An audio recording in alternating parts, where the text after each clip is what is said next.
اور حضور کی تعلیم کیا ہے کہ موہومات میں مبتلا نہ ہو وہ، یہ جو کچھ کہتے ہیں لوگ، اور آج کل تو عجیب قسم کی باتیں، اپنا نام بتائیں گے، اپنی اماں کا نام بتائیں گے، کہیں گے پیر و فقیر بزرگوں ہمیں بتلاؤ کہ ہمیں کیا ہے، ہمیں کیا معلوم کہ تمہیں کیا ہے۔ اور اس قسم کی باتیں، کیا وہ خدا ہیں جو غیب کا علم جانتے ہیں؟ وہ بتلائیں گے آپ کو کہ آپ کو کیا ہے؟ باتوں باتوں سے اندازے لگا لیے اور ایسے چھوڑ دیا جھوٹ، اور اسی موہومات میں مبتلا کر کے مخلوق خدا کو ذلیل کرتے ہیں۔ اور انا عند ظنی عبدی بھی، اللہ پاک فرماتے ہیں جیسا خیال کرو گے ویسا معاملہ ہوگا۔ بسم اللہ الرحمن الرحیم، اللہم یا رحمان یا رحیم ویا ارحم الراحمین وصلی علی من ارسلتہ رحمۃ للعالمین۔ نہایت ہی واجب الاحترام بزرگان محترم، برادران عزیز، آج ہم آپ کی خدمت میں ایک ایسا عمل پیش کرتے ہیں، مختصر 21 روز کا عمل ہے، بامؤکل عمل ہے۔ آپ اس عمل کو کریں تو پروردگار عالم اس عمل کی برکت سے موکلین کو آپ کی مدد و تعاون کے لیے حاضر کر دیں گے، اور رب کریم آپ کی مدد و معاونت کریں گے۔ دشمن سے نجات حاصل ہوگی، قرضہ کا حصول ہوگا، کسی ناجائز قبضہ کو چھڑانے کے لیے بھی بہت مجرب و مؤثر ہے۔ اگر کسی ماں کو، کسی بہن بیٹی کو سسرال نے تنگ کر رکھا ہے، یا ان کے کچھ عزیز و اقارب، ان کے کچھ رشتہ دار جنہوں نے اس کا جینا حرام کر رکھا ہے، ان کے لیے 21 روز کا عمل ہے، لیکن پاکیزگی کے ایام میں۔ اگر ایام آ جائیں ناپاکی کے تو پھر اس عمل کو نہیں کر سکتے۔ اور مروجہ عاملین جو بیٹھے ہوئے ہیں، جو ہر عمل کی رجعت بتاتے ہیں اور اپنے ڈیرے ڈالنے والے لوگ ہیں، اس عمل کے اندر کسی قسم کی کوئی رجعت وغیرہ کا کوئی شبہ نہیں کیا جا سکتا۔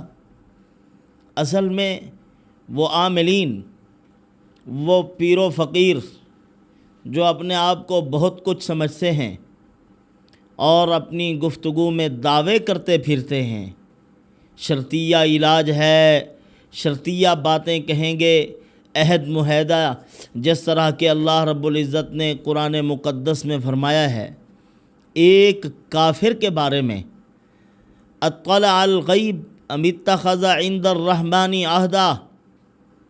جس بدبخت نے ایک مسلمان غریب اور فقیر آدمی کو کہا تھا، جب اس نے قرضے کا مطالبہ کیا کہ میرے پیسے واپس کرو، تو کہنے لگا کہ قیامت کے دن لے لینا مجھ سے، میرے پاس ہوں گے پیسے، میں اسی دن آپ کو دے دوں گا۔ اس نے قیامت سے ڈرایا، بجائے ڈرنے کے یہ اور باتیں کہہ رہا ہے۔ اللہ رب العزت نے فرمایا اطلع الغیب، کیا اس نے غیب کو جھانک لیا ہے؟ ام اتخذ عند الرحمن عہدا، یا اللہ رب العزت کے ساتھ اس نے کوئی معاہدہ باندھ لیا ہے کہ اللہ پاک قیامت کے دن اس کو دیں گے اور یہ واپس کرے گا؟ جھوٹ بولتا ہے۔ تو پوچھتے ہیں ہم ان لوگوں سے کہ ام اتخذ عند الرحمن عہدا، کیا تم نے اللہ رب العزت کی ذات عالی کے ساتھ اس قسم کا کوئی عہد باندھ رکھا ہے کہ تم جو کچھ اپنے منہ سے نکالو گے وہ پورا ہوگا؟ تم شفا بانٹو گے، تم جو ہے لوگوں کو نقصان سے بچا لو گے؟ قطعاً نہیں، نفع اور نقصان کا مالک اللہ ہے۔ بتلا سکتے ہیں یہ شرطیہ یا عہد معاہدے کی باتیں یا خدائی دعوے، یہ نہایت ہی جھوٹی اور بھونڈی بات ہے۔ معمولات کرنے چاہیے، اللہ رب العزت کے سامنے محتاج بن کر بیٹھنا چاہیے۔ پروردگار عالم ضرور مسائل کو حل کرتے ہیں۔ اللہ رب العزت نے ہر مسئلے کا حل رکھا ہے، ہر بیماری سے نکلنے کے لیے کوئی نہ کوئی شفا کا اللہ پاک نے کوئی نہ کوئی سبب بنا رکھا ہے، وہ اختیار کرنے چاہیے۔ تو اللہ رب العزت اس سے نجات مرحمت فرما دیں گے، مصائب سے نکالیں گے۔ اور امت مسلمہ کے لیے رسول اللہ صلی اللہ علیہ وسلم کی جو تعلیمات ہیں وہ ہمیں حرز جان بنانے کی ضرورت ہے۔ کسی لمحے محمد الرسول اللہ صلی اللہ علیہ وسلم کی تعلیمات کو پس پشت ڈالنا ہمارے لیے روا نہیں ہے۔ جنہوں نے ڈالا، جب بھی حضور صلی اللہ علیہ وسلم کی تعلیمات سے روگردانی اختیار کی، اللہ تعالیٰ نے ذلیل و رسوا کیا ہے۔ اور حضور کی تعلیم کیا ہے کہ موہومات میں مبتلا نہ ہو۔ وہ یہ جو کچھ کہتے ہیں لوگ، اور آج کل تو عجیب قسم کی باتیں، اپنا نام بتائیں گے، اپنی اماں کا نام بتائیں گے، کہیں گے پیر و فقیر بزرگوں ہمیں بتلاؤ کہ ہمیں کیا ہے، ہمیں کیا معلوم کہ تمہیں کیا ہے۔ اور اس قسم کی باتیں، کیا وہ خدا ہیں جو غیب کا علم جانتے ہیں؟ وہ بتلائیں گے آپ کو کہ آپ کو کیا ہے؟ باتوں باتوں سے اندازے لگا لیے اور ایسے چھوڑ دیا جھوٹ، اور اسی موہومات میں مبتلا کر کے مخلوق خدا کو ذلیل کرتے ہیں۔ اور انا عند ظنی عبدی بھی اللہ پاک فرماتے ہیں جیسا خیال کرو گے ویسا معاملہ ہوگا۔ لوگ اپنے من گھڑت خیالات جما لیتے ہیں اور اسی کے مطابق مسائل ہوتے ہیں۔ پھر اسی لیے اللہ پر بھروسہ کرنا چاہیے، پروردگار عالم کے ساتھ اپنا مضبوط تعلق و ناطہ ہونا چاہیے، بندگی کا رشتہ مضبوط ہو۔ عزیز دوستو، یہ جنات اور جادو اور اس قسم کی چیزیں یہ حقائق ہیں، حقیقت کا انکار بھی نہیں کیا جا سکتا اور ان کو سر پر سوار بھی نہیں کیا جا سکتا۔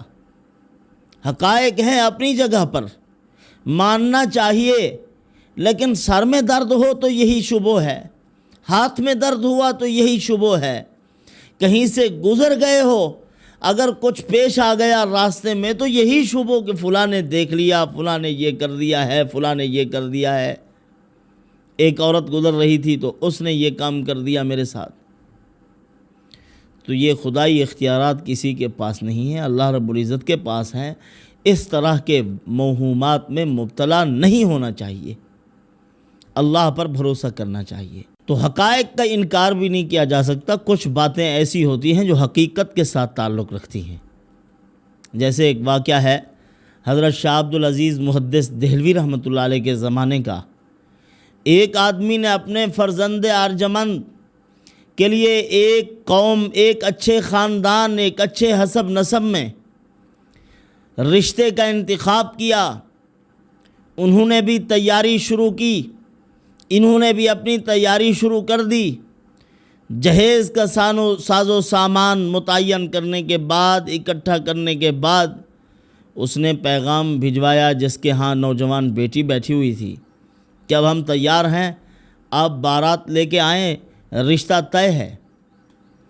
ادھر سے یہ بارات لے کر گئے، وہاں پہنچے، بیٹی والوں کے گھر میں نکاح کی تقریب منعقد ہوئی، پھر اس کے بعد خاطر خواہ اعزاز و اکرام، کھانے کی دعوت، پھر اس کے بعد ساز و سامان بھی ساتھ ہے۔ دلہن کو دلہے والوں کے ساتھ روانہ کر دیا گیا۔ اب یہ آ رہے، راستے میں سفر تھا کچھ اچھا خاصا، ناشتے کی ضرورت پیش آئی، لوگ وہیں قافلہ روکا، عورتوں کے لیے بھی ایک پردہ کھڑا کر دیا گیا کہ یہ قضائے حاجت کے لیے جائیں دائیں بائیں تو ان کو کوئی مشکل نہ ہو، اور مردوں نے بھی اپنے اپنے ساز و سامان ٹھکانے لگائے اور ایک طرف ہو گئے، اپنی قضائے حاجت کی، پھر اس کے بعد واپس آئے، ناشتہ وغیرہ کیا، عورتیں بھی اپنے اپنے تقاضوں پہ چلی گئی۔ جب واپس آئی تو دلہن اس خیمے کے اندر نہیں تھی۔ حیران، عورتیں بھی وہاں موجود ہیں، مرد بھی موجود ہیں کہ وہ عورت، لڑکی کہاں چلی گئی، اور دیکھا بھی نہیں گیا کہ وہ کہیں سے گزری ہو۔ عجیب معاملہ ہے۔ اصل میں اس قسم کے واقعات بسا اوقات جنات کو بھی مہلت ملتی ہے، استدراج ملتا ہے اللہ رب العزت کی طرف سے، تو اس طرح کے واقعات ہو جاتے ہیں۔ یہ کمالات عزیزی میں واقعہ لکھا ہوا ہے، کوئی اعتراض کرے کہ یہ واقعہ کہاں سے لیا گیا ہے، اور اس قسم کی کارروائیاں تو محال ہیں، کیسے ہو سکتی ہیں؟ تو جب وہ آئے دیکھا تو وہ لڑکی بیچاری نہیں، وہ بھاگے۔ اسی وقت جو مرد حضرات تھے وہ گھڑ سوار اپنے گھوڑوں پر بیٹھے اطراف عالم میں پھیل گئے، دائیں بائیں ادھر ادھر دور دراز تک سفر طے کیے اور واپس لوٹے مایوس ہو کر کہ وہ مل نہیں رہی۔ اب پیچھے دہلی کی طرف نہیں جا رہے جہاں سے دلہن کو لے کے آ رہے تھے کہ وہ کہیں گے بیٹی کہاں گئی ہماری، اور غم کے مارے شرمندگی اور رسوائی کے خوف سے آگے بھی نہیں جا رہے، سر پکڑ کے بیٹھے ہوئے۔ اللہ رب العزت بسا اوقات کسی کے غم کا مداوا کرنے کے لیے، کسی کے دردوں کا درما کرنے کے لیے اللہ رب العزت اپنے نیک بندوں کو وہاں بھیج دیتے ہیں۔ ایک آدمی ان کے لیے خضر وقت ثابت ہوا۔ وہ وہاں پہنچا، دیکھا کہ لوگ سر پکڑ کے بیٹھے بڑے پریشان، پوچھا کہ کیا معاملہ ہے؟ کہا کہ معاملہ یہ ہے، ہماری بچی تھی، اس کا معاملہ یہ ہو گیا ہے، اب وہ مل نہیں رہی، دور دراز دوڑ دھوپ کے بعد اب مایوسی کی کیفیت چھائی ہوئی ہے، اب بیٹھے ہوئے ہیں، یہاں کیا کریں؟ اس نے کہا کہ معاملہ تو بڑا مشکل ہے، اتنی قریب بھی نہیں ڈوبی کہ وہ پانی پہ تیرائے، یعنی معاملے کی حساسیت کو سمجھ گئے وہ۔ لیکن اللہ کی رحمت پر نظر رکھنی چاہیے، مایوسی بھی جرم عظیم ہے اور کفار کا شیوہ ہے، لا تقنطوا من رحمت اللہ، اللہ کی رحمت سے مایوس نہ ہو، تدبیر کرنا ضروری ہے۔ آئیے میں آپ کو ایک بہت بڑے اللہ والے کی خدمت میں لے چلوں۔ کہا کہ چلو۔ وہیں اپنے جو احباب تھے کچھ کو وہیں بٹھایا، عورتیں بھی اسی مقام پہ بیٹھی ہوئیں، اور چند افراد بڑے فہمیدہ، سنجیدہ، عقل مند، دانا آدمی، ان کو لے کر وہ اللہ والے کہاں پہنچے؟ حضرت شاہ عبدالعزیز محدث دہلوی رحمۃ اللہ علیہ کے پاس جا کر وہاں اپنی مکمل سرگزشت سنائی کہ جناب یہ معاملہ ہوا ہمارے ساتھ، اور ٹینشن ڈپریشن ہے، اب اس قدر حال ہو گیا ہے کہ سارے قبیلے کنبے کے لوگ پریشان ہیں، جو ہمارے باراتی تھے وہ اب نہ پیچھے کی طرف جا سکتے ہیں نہ آگے کی طرف جا سکتے ہیں، تو ہم بہت پریشان۔ شاہ عبدالعزیز محدث دہلوی رحمۃ اللہ علیہ نے فرمایا، ان کے قریب ایک چاندنی چوک تھا، حضرت نے فرمایا روٹیاں لے لو، 2 روٹیاں لے کر یہاں سے چلے جاؤ، چاندنی چوک پہ جب پہنچو تو وہاں اس کے قریب ایک آپ کو کتا ملے گا، اس سے آپ نے گھبرانا نہیں ہے، اس کو روٹیاں ڈالنی ہے، 3 غالباً 2 یا 3 روٹیاں تھیں، فرمایا یہ گھی میں چپڑ لو، یہ جا کر کتے کو ڈالو، وہ کتا آپ پہ حملہ کرے تو آپ نے وہیں ٹھہرے رہنا ہے، ادھر ادھر نہیں جانا، اور آپ کو بھونکے وہ آپ نے پریشان نہیں ہونا، بیٹھے رہنا ہے، روٹیاں ڈال دینی ہیں اس کو۔ 1 روٹی ڈالی، اس نے کھا لی، اور بڑا زبردست طریقے سے حملہ آور ہو وہ مطمئن ہو کر بیٹھے رہے۔ عقل مند لوگ تھے اور ان کی مشکل بھی ایسی تھی کہ اس سے نجات بھی ضروری تھی۔ اب حضرت نے فرمایا جب وہ روٹیاں کھا لے پھر آپ نے اپنے گھوڑوں کی زینوں پر بیٹھ جانا ہے، پاؤں رکھ لینے ہیں زینے پر، اور ان کی پشتوں پر سوار رہنا ہے اور تیار رہنا ہے، جب ہی وہ بھاگنا شروع کرے تو تم نے اس کے پیچھے جانا ہے۔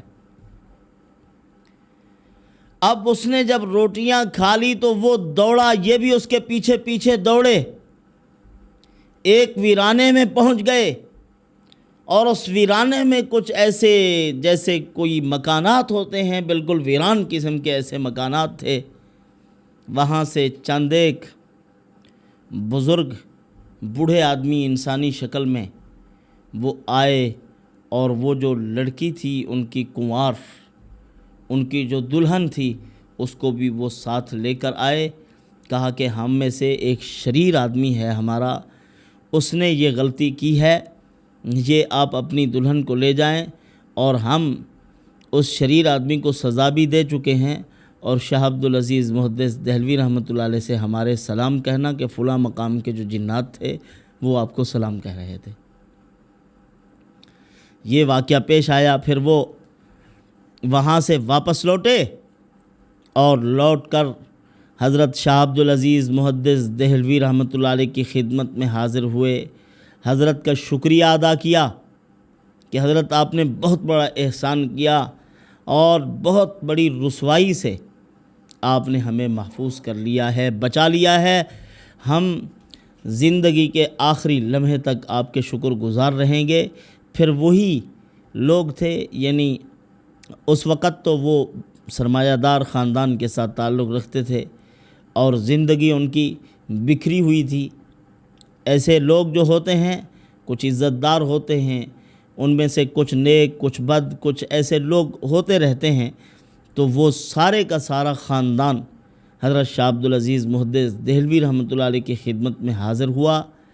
جب انہوں نے جا کر ان کو پیغام سنایا، جہاں خیمے لگے ہوئے تھے، جہاں وہ مرد عورتیں پوری بارات بیٹھی ہوئی تھی، ان کے اندر خوشی کی لہر دوڑ گئی، اور وہ پورے خاندان کو لے کر حضرت کی خدمت میں حاضر ہوئے۔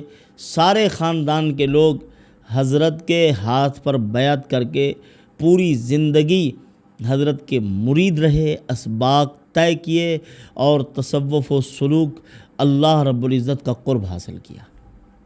یعنی اس طرح کے واقعات اگر پیش آتے تھے تو اللہ والے بجائے اس کے کہ وہ دعویٰ کرتے میری پیری، میری بزرگی، میرے مرید ہو جاؤ، انہوں نے دعویٰ نہیں، ان کو کہا یہ سب میرے اللہ کا کرم ہے، اللہ سے جڑ جاؤ، اللہ کے ساتھ اپنا تعلق قائم کرو۔ ان کو دین کی دعوت دی، اللہ کے قریب کر دیا۔ تو دیکھیں آج ہمارے کیا ہیں، ہر ایک آدمی نے اپنی دکان کھولی ہوئی ہے اور لوگوں کو اپنی طرف دعوت دے رہے ہیں، دعوے ہیں، من گھڑت کرامات ہیں، اپنی بزرگی کے چرچے ہیں، لوگوں کو اپنا عقیدت مند بنانا ہے۔ اللہ رب العزت کے قریب کرنے کی بجائے اپنے قریب کرتا ہے۔ یہ کیا کر رہا ہے؟ لوگوں کو مشرک کر رہا ہے یا ان کو اللہ کے قریب کر رہا ہے؟ عقیدت مند محبت تو پیدا کرنی تھی اللہ رب العزت کی، اولیاء اللہ کی محبت ہونی چاہیے قلوب میں، لیکن ایسے لوگ جو خود شریعت سے ہٹے ہوئے ہیں، دین اسلام سے ہٹے ہوئے ہیں، اللہ والوں کی محبت تو اللہ کے لیے ہے، وہ اللہ کے علاوہ کی محبت نہیں ہے، غیر اللہ کی محبت نہیں ہے، وہ اللہ کی محبت کا حصہ ہے، اہل اللہ کے ساتھ محبت۔ اسی لیے فرمایا جو اللہ والوں کا ذکر کرتے ہیں ان پر اللہ کی رحمت کی بارش برستی ہے۔ تو بہرحال اللہ رب العزت کا قرب حاصل کرنا چاہیے۔ جو اللہ رب العزت کا قرب اختیار کرے گا، ساری کائنات کی ساری مخلوقات اس کے ساتھ محبت کرے گی۔ جو اللہ سے ڈرے گا، اللہ کی مخلوق اس سے ڈرے گی۔ تو برادران عزیز، 21 روز کا جو عمل میں بتا رہا تھا وہ کیا عمل ہے؟ ستر العرش مسبول علینا وعین اللہ ناظرۃ الینا بحول اللہ لا یقدر علینا۔ یہ حزب البحر کا حصہ بھی ہے یہ جملہ۔ اگر کوئی تنگ ہے رشتہ داروں سے، اپنے اقارب سے، اپنے قریبی لوگوں سے، اسی طرح اگر کوئی بہو ہے تو ساس سسر سے پریشان ہے، کچھ لوگ ایسے ہوتے ہیں جو راہ راست سے ہٹے ہوئے ظلم پر وہ کمر بستہ ہوتے ہیں، ایسے لوگوں کے مظالم سے بچنے کے لیے عشاء کی نماز کے بعد 101 مرتبہ 21 روز تک اس مذکورہ عبارت کو پڑھتے رہیں۔ جادو سے بچنے کے لیے یہ مجرب ہے، جنات، شریر جنات کے اثرات سے بچنے کے لیے بھی مجرب ہے کہ ہم اللہ کی نظر کے سامنے ہیں، اس کا پردہ ہمارے اوپر پڑا ہوا ہے، یہ شیاطین دشمن یہ ہمارا کچھ نہیں بگاڑ سکتے۔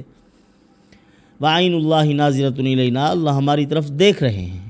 تو اس طرح کا تصور بھی جما لینا اپنے دماغ میں کہ اللہ دیکھ رہا ہے، تو اس سے فائدہ ہوتا ہے اور شیاطین و جنات اور شریر قسم کے لوگ دور ہو جاتے ہیں۔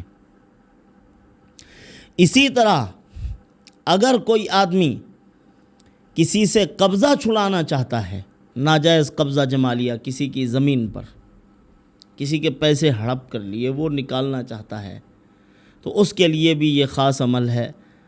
نیا مہینہ شروع ہو، مہینے کے شروع پہلے منگل کے دن سے اس عمل کو شروع کرے، 101 مرتبہ پڑھے، 101 مرتبہ اس عمل کو کرے تو اللہ رب العزت اس عمل کی برکت سے اس کو دشمنوں سے بھی نجات عطا فرمائیں گے۔ قرض اگر کہیں ہے اس کا دبا ہوا مال وہ بھی واپس آئے گا، اور اسی طرح اگر کہیں زمین پر، اس کی زمین پر کوئی قابض ہے تو اللہ اس زمین کو بھی چھڑوا دیں گے۔ یہ عمل جو ہے زوال کے وقت کرنا ہے، دوپہر کے ٹائم میں یا عشاء کی نماز کے بعد کرنا ہے۔ یہ 1 ہفتے کا عمل ہے، ایک منگل سے شروع کرو، دوسرے منگل پہ ختم کر لو، تو اللہ رب العزت اسی عمل کی برکت سے آپ کی مطلوبہ چیزیں آپ کو لوٹا دیں گے، اور شریروں کے شر سے آپ کی حفاظت ہو جائے گی۔ اللہ پاک انہی معروضات پہ عمل کی توفیق عطا فرمائے۔ وما علینا الا البلاغ۔